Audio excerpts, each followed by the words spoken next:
I suspect that the overwhelming question that went through your head during Christine's introduction when it came to me was, what on earth is the Engineering Construction Industry Training Board? And perhaps there are many of you here who don't know about us. So I'll just take a moment just to tell you who we are.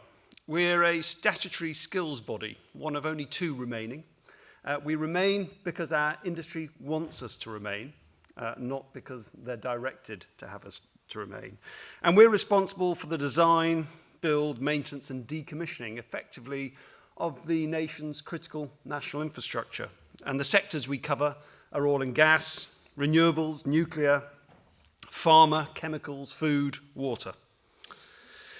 And to get a workforce that is properly skilled and trained to work in this across these sectors requires a very mobile and flexible workforce, which is able to transfer between sectors from project to project.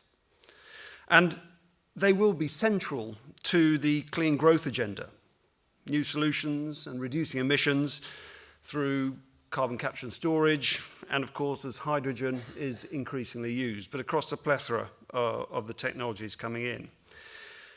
And the challenges that we face, I think, probably are very familiar to all of you here, but I think there are four I'd like to highlight. First of all, we're operating in this skills environment in a very tight labour market. Employment is at 76%. Actually, I think 75.9 as at August, but it's been up to 76.2%. Many would argue that's pretty much full employment. We've got a growth in project numbers, and these are mega projects as well as a plethora of other projects going on. Obviously, everyone knows about Hinkley Point. We've got High Speed 2. We've got the Heathrow third runway potentially, but there are so many projects still going on and so many still to be built. There's a lot of competition for people. The changing technologies that we're seeing and as the fourth industrial revolution takes effect, it'll affect different parts in a different way. Some of the more established manufacturing bodies, it's relatively simple. It is simpler to introduce the new technologies. For a lot of the companies that we work with very low margins, with very short horizons in their order books, it's a really difficult decision. At what point do you start to invest money in the new technologies? When does it make sense? When is it feasible and possible? And then I think the fourth challenge is the FE sector, vocational education. It's challenged. It's been underinvested in for too long. Low pay for the people involved in it. Low interest generally from across the population with a big drive to higher education. And we're starting to see some reforms coming through, but it's still some way off having the impact that we need it to have. So I think those are the major challenges we feel that we face at the moment for our sectors of the industry.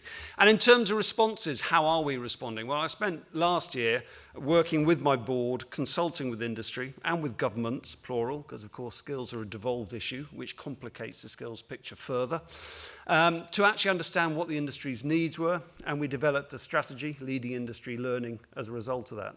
Whilst it's a national strategy covering all the sectors, it is also very regionally focused as well, and it looks at the problems region by region.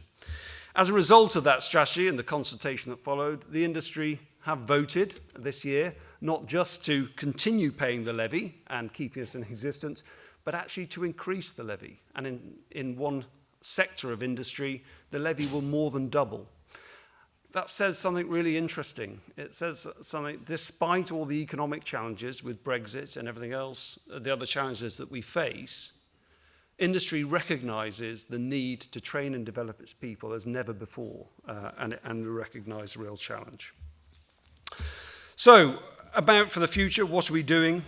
How we split the strategy is broken into three broad areas. I'm not going to go through them, but investing for the future is a key part of what it's about. So it's identifying the skills needs, the standards, that are required to deliver those skills and working with training providers to provide them. It's innovation in training, so EdTech, emulation, simulation, and those sort of areas.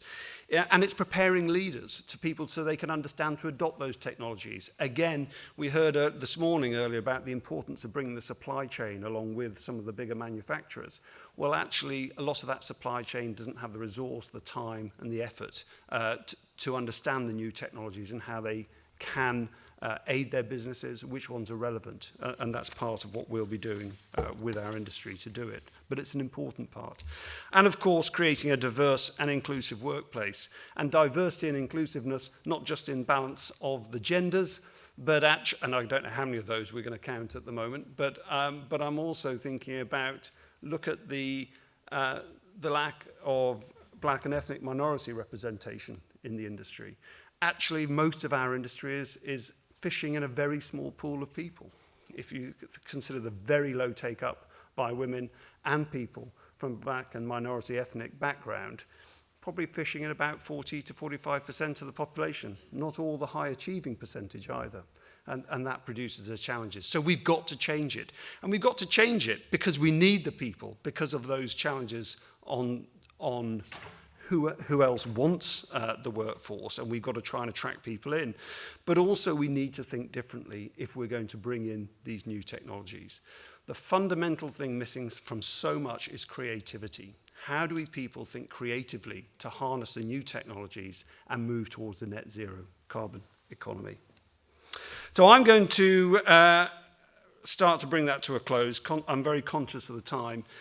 But I think it's also worth reflecting that not only should we be looking at the new entrants, as in bringing in young people into the industry, but we should not neglect the reskilling and the upskilling of the current of the workforce, moving people from one industry sector to another. We've just done an interesting reskilling exercise where we've moved a whole load of coal-powered operatives into nuclear power. A lot of the skill set supply. A lot of oil and gas workers have moved into offshore wind and renewables, and we aid programs like that. And we should look at how we maximize the flow of the workforce. So to achieve a net zero carbon economy by 2050, we need a healthy and thriving, I would suggest, engineering construction industry. And we need to create a training and an education system that creates cohorts of people who've got the right attitude to the work, are resilient, and they're open to lifelong learning, because we all know that jobs are going to change dramatically as they work through it. Thank you.